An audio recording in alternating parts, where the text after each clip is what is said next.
Yeah, good go. Oh, that's awesome. There's one. Yeah. You bet you, man. Got him.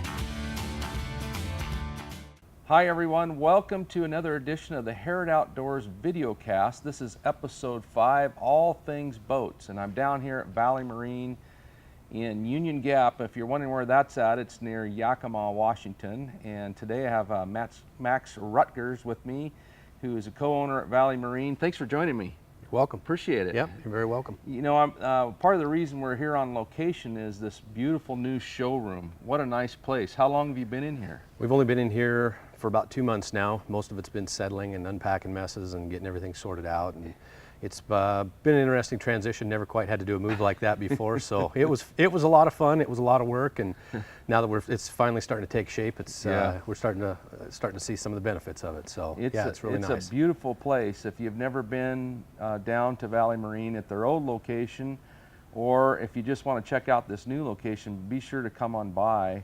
One of the things that's going on here real soon on March 24th is a grand opening, right? Yes. You guys have a grand Yep, opening. we're doing a grand opening. And what all are you going to be doing at the grand opening?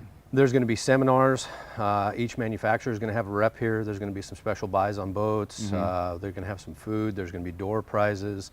It's just going to be an all-around good day. It's going to be a good day, yeah. Sounds just a great day. Sounds So, great, yeah. And don't worry if you're watching this after March 24th, because we're going to talk, like I said, all things boats. But if you're catching this before, be sure to come on down. And if it's after March 24th, just come give them a visit. Max and Dan and all the crew here would be happy to visit with you about your boat needs and any questions you might have, or if you want to get into a new boat, boy, they can help you with that too. Definitely, yep.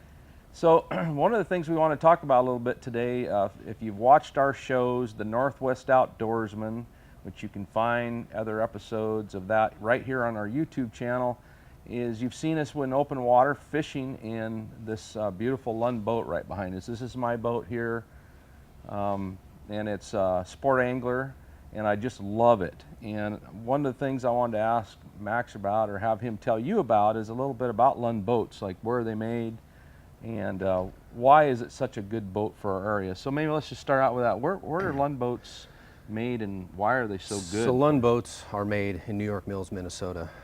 They were founded in 1948, and their test bed was the Great Lakes, huge, big open water. Yep. So with that big open water comes, it's kind of natural to the Northwest with our big open water lakes and with the rivers and stuff. So they do a ton with tournament fishermen. They use the tournament fishermen as their test platform for abuse. Yeah. And the boats hold up really, really well.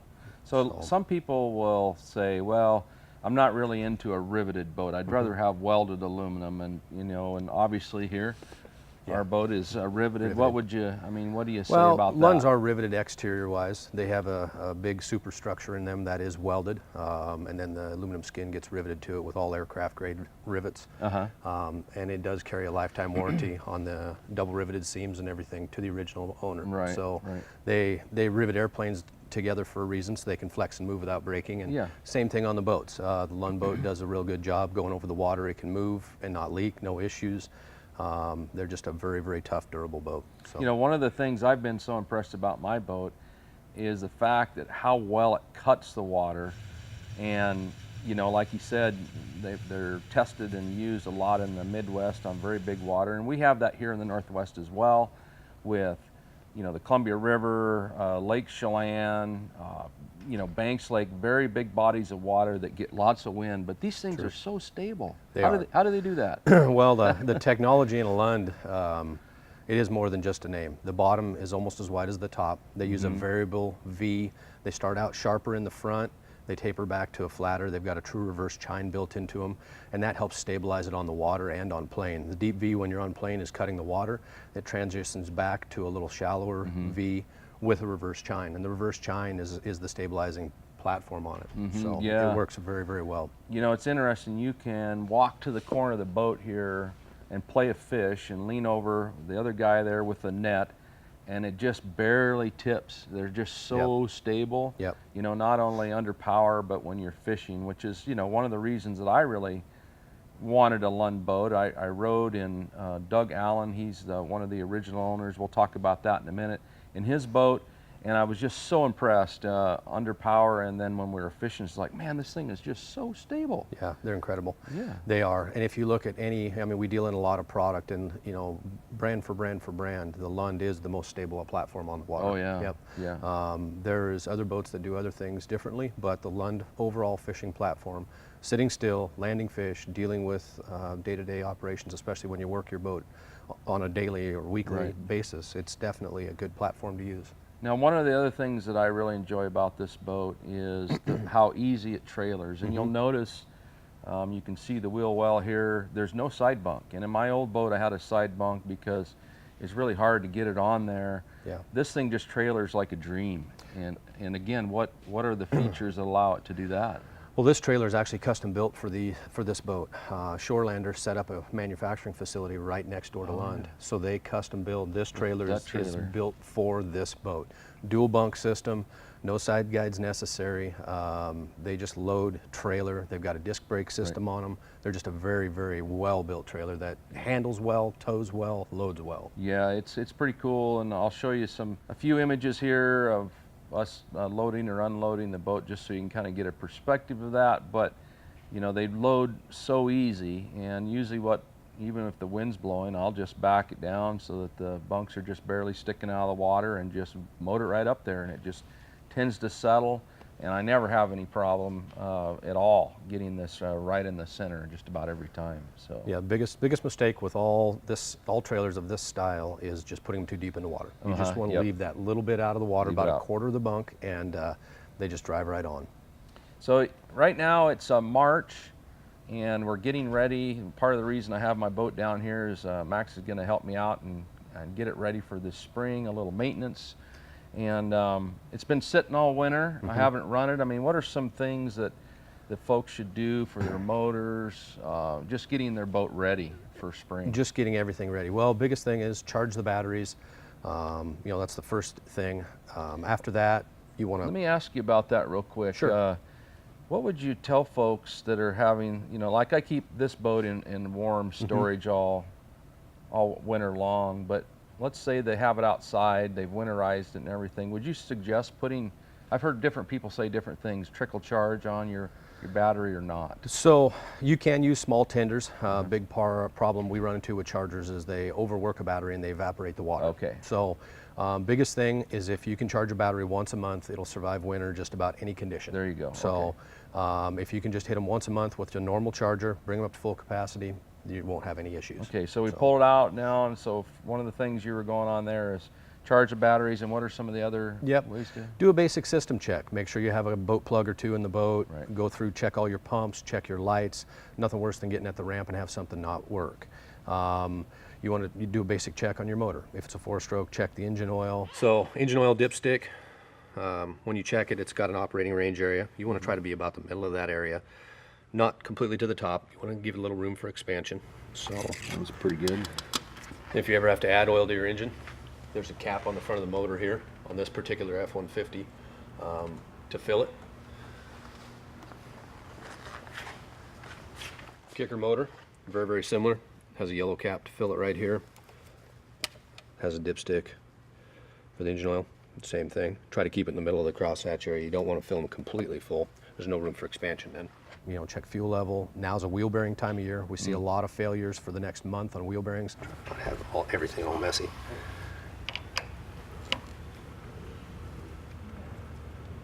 Little moisture gets in there in the fall, and it sits through the winter and starts to rust, and then you run into some problems. Maybe not the first trip, but it's definitely worth one of those things. Checking, save yourself the headache down the road. Now I know one thing that's very common is a lot of people over grease their wheel bearings, because these are those that you grease often, but how often and how many pumps, let's say? Well, there's different styles. So there's through hub styles. They you can grease them every trip. There's the buddy bearing encapsulated hub style, which runs grease pressure. So once it's spring loaded, no more grease. And then there's the oil bath. So that's the 3 systems we have in the marine industry right now. In the oil bath, you can see if you have moisture in it right away. The bad part is part of your bearing is out of the oil part of the time. Right. So unless you're rolling down the road. So greasing is important. Over greasing is bad. On a sealed system, you do not want to over grease it as soon as it's spring loaded. That's all you want to do. Anything beyond that, and this grease has to go somewhere. So it's either spraying out of the buddy bearing. Everybody sees the wheels that are covered in grease, or it damages the seal and rolls out the back. Right. So So this one has the buddy bearings The buddy bearing style. system. So Yep. just as soon as you see that spring begin to flex, you're done. Yep. And for me, in my grease gun, that's about 2 pumps max. And then, and I don't know, I don't grease them very often. I've heard people say, well, every time you put it in water, you should grease it. I'm like, I don't think so. no, the old days that was correct on the through hub styles, yes. Yeah. But nowadays with the sealed hubs, as long as the grease can't go anywhere, if it's under spring pressure, water can't come in. Right. So Yeah, that's really good. Those are some good tips, and if you have an older trailer, an older style, then that's probably, it might be true that you need to grease often, but like you said, I've seen so many boat wheels just with grease all over them, and that's a pretty good sign folks are over greasing. And so you just want to be careful. And if you don't know, give them a call and they can help you out and find out what you really need to do for your particular boat.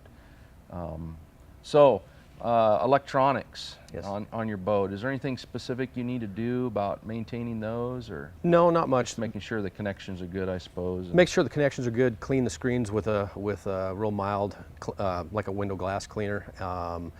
When you're not using the units, try to keep them out of the sun, Oh yeah, because the yeah. sun, is hard on It's hard electronics. on them. Yep. Yeah, for sure. But other than that, electronics are pretty straightforward. Yeah. So, yep. And the big motors, we'll have both a big Merc on this, a 150, and then my smaller trolling motor. And again, the kinds of things we want to do, just because they're 4-stroke, is check the oil and anything else as we move into the spring here. Do you recommend kind of a short break-in period after it's been sitting all this time, or do you just get out and rip? No, you want to start them. Yeah. Let them idle, come up to temperature, make sure they're pumping water correctly. If you have a place in your driveway, put the Mickey Mouse ears on them, start them, run them, shift Sure, them, make sure they're sure. ready to go.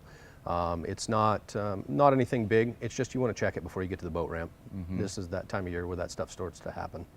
Yeah, and of course, when we're during the season and we're fishing lots, and I fish quite a bit, I try to fish as much as possible. It's pretty easy to come home and just shove it right in the garage. Yes, it is. And I bet all of you do that too, and just go about your business. But are there things that we should be, thinking about as we come off the water, on and off the water a lot? That's, it's like, well, I forgot to do that, darn it. I'll do it next time. Definitely, yeah, definitely. Well, with bow mounts, you want to charge the batteries before you put them in storage. Maintains the batteries, helps them last longer. Sure. If it's cold weather, you want to tilt the motors down, drain the water out of them. Right. So, for the most part, our new technology, 4-strokes and everything, are pretty resilient.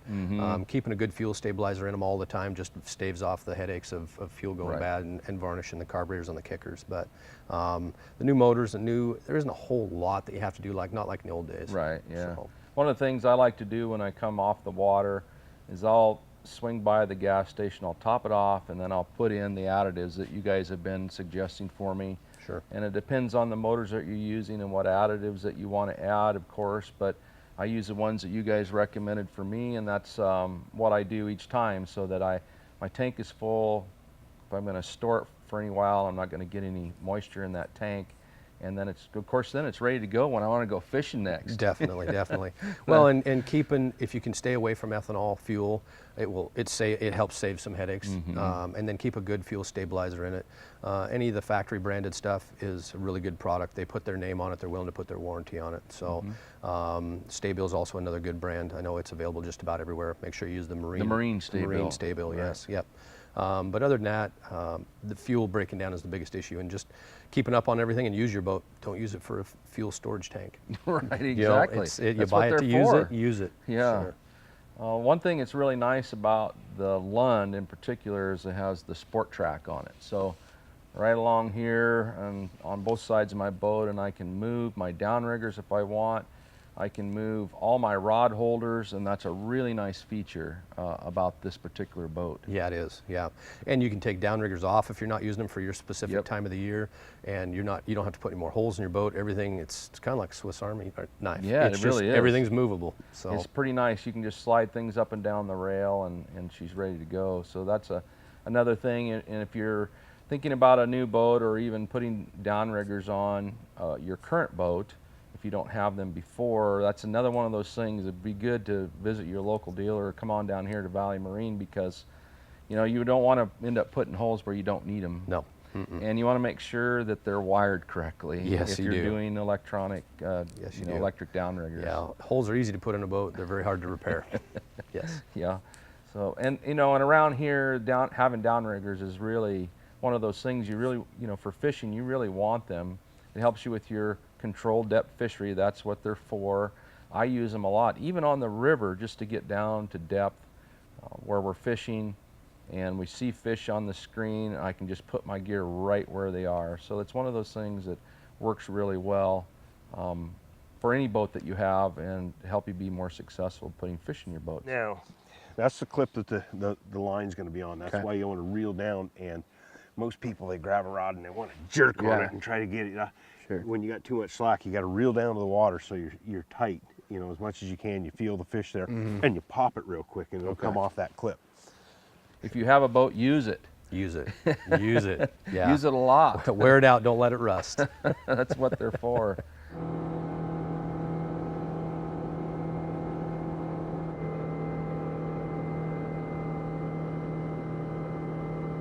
So a couple other things that I think might be interesting for folks. How long has Valley Marine been in business?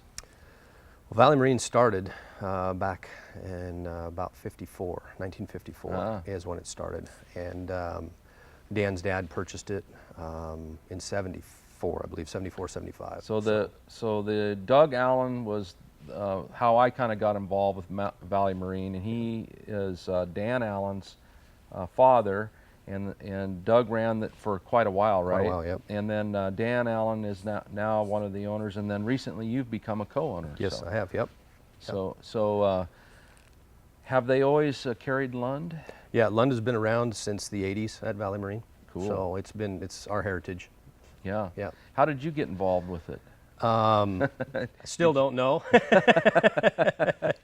I loved boats, I loved fishing, and so it just kind of came naturally to me. And over the years, we've developed our shop and our rigging department, and I've just kind of been there since the beginning. So yeah. So before you kind of made the transition to co-ownership, you ran the shop pretty much, right? Yeah, I actually still do. And That you is still do? That is still my day-to-day. Yep, is the shop. But I started out in the shop and worked up yeah. through everything, and I know it inside and out. I know the product inside and out, and it's been a lot of fun. It's tough to be as busy as we are in the fun season, but we still make time to use the product and get out, and because we won't put anything on a boat we haven't tested and used ourselves. Now, one time I brought my boat down right after I got it because I was having a little issue with a prop, just trying to get that thing working properly for this setup. You know how it is when you're breaking a new boat. And so Max met me. You guys have a place up here you like to run? Yeah, called the Rosa. It's in the Yakima River Canyon. It's in the Yakima River Canyon, so I met him up there, and it's like, yeah, come on, jump on board here, and I'll show you what's going on, and everything seems to be working well. Here's the deal, and he just takes off down the river. I mean to tell you, it's narrow. This guy can run a boat. And the nice thing about these Lunds, they turn on a dime, and I kind of always forget that. And he's going almost full out, and he could whip that thing around right there in Yakima Canyon. So, yeah, you're pretty handy with the boat. Yeah, I've driven a few of them. You might have driven a couple, I Just think. a couple. That's what I figured out. We make probably, to that little stretch of river, we probably do 20 to 25 trips a week. Yeah, so. Well, it's your closest water where you can It is. actually Closest run a boat. open water, Yeah, yeah. open water where Yep. you can run a boat. Yep. There's a little bit of a dam or weir on the river, and that allows you to. Yep, that backs it up, makes it about 20 feet deep roughly, and Yeah. yeah, it's about a mile long, so it gives us a decent enough run. We can get them Sure. out and stretch their legs. Yep. So, so I can tell you right now, Max knows these boats pretty well. Thank you. So yeah, so I've really enjoyed working with your company here. It seems like you guys have a philosophy of customer service, and We work well, and likewise, we've enjoyed working with you too. And it's all about the customer. The only reason this place is here is because of the customer. And a lot of places, they get so big they forget that, and we have never lost sight of that. Yeah, that's awesome. Yeah, so, well, anything else about your new building or boats that you think folks might be real interested in? Well, the new facility's definitely given us the room for expansion. It's given us a larger shop to work in. It's given us a true showroom for inclement weather. People can come in and look at boats year-round now. You know, that's some perks to the new facility. Boats in general, just get out and use them. Big, little, small, in between, new, old, just use them. They're there for fun, and the worst thing you can do on a boat is let them sit. Yeah, for sure. So a couple things, as you know, we have a either bi-weekly or every 3-week version of this video cast. So if you subscribe to our YouTube channel, you'll get automatic notifications. We'll be doing quite a few more of these on location at various places for your interest, learn a little bit more about some of the products we use. So be sure to subscribe to our YouTube channel. You'll notice that a lot of the episodes that we have where we're fishing open water, that we're fishing out of this particular boat, and that's a good way to sort of see how we have it set up. You'll be able to see in the video how we use it, how well it functions for several guys to fish. So that's kind of a good way. So be sure to watch some of those episodes, and we'll be talking about more of those in the future. Other than that, come on by Valley Marine, see how they're doing, check out their new showroom, and we'll talk to you next time. Thanks, everyone.